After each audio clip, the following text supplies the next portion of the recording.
बापरे, 1000 सबस्क्रायबर आणि 4000 तासांचा वॉच टाइम आपण जर एका वर्षात कंप्लीट नाही केलं तर आपले चॅनल डेड होईल.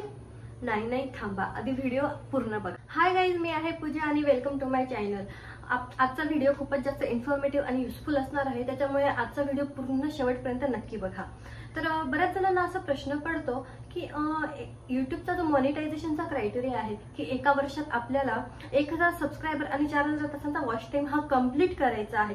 तर ते जर नाही झाले, जर एका वर्षात आपण 1000 सबस्क्रायबर आणि 4000 तासांचा वॉच टाइम कंप्लीट नाही करू शकलो तर मग आपले चॅनल मॉनिटाईज होणार नाही का, किंवा आपले चॅनल डेड होईल का? तर याच प्रश्नाचे उत्तर आपल्याला आजच्या व्हिडिओच्या माध्यमातून बघायचे आहे. तर मग चॅनलला सबस्क्राईब नक्की करा आणि व्हिडिओ मात्र शेवटपर्यंत पूर्ण बघा. एक वर्षाच्या युट्यूबच्या मॉनिटायझेशनच्या क्रायटेरियामुळे बरेच जण एक वर्ष मेहनत तर घेतात, परंतु 1000 सबस्क्रायबर आणि 4000 तासांचा वॉच टाइम कंप्लीट न झाल्यामुळे एक वर्ष आपण ज्या चॅनलवर मेहनत घेतलेली आहे ते चॅनल पूर्णपणे डिलीट करतात किंवा मग दुसरा नवीन चॅनल ओपन करतात.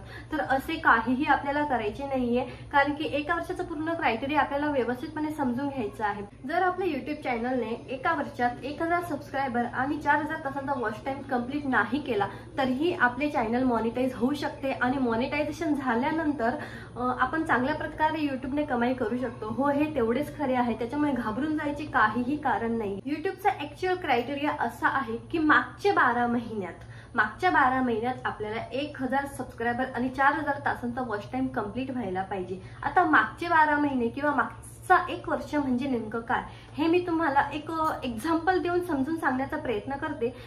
समजा आपण 1 फेब्रुवारी 2025 ला चॅनल स्टार्ट केला आणि 31 जानेवारी 2026 पर्यंत 1000 सबस्क्रायबर आणि 4000 तासांचा जो वॉच टाइम आहे तो पूर्ण नाही झाला, परंतु 15 मे 2026 ला हा 1000 सबस्क्रायबर आणि 4000 तासांचा वॉच टाइम आपला कंप्लीट झाला, तर मग आपले चॅनल हे मॉनिटाईज होणार आहे.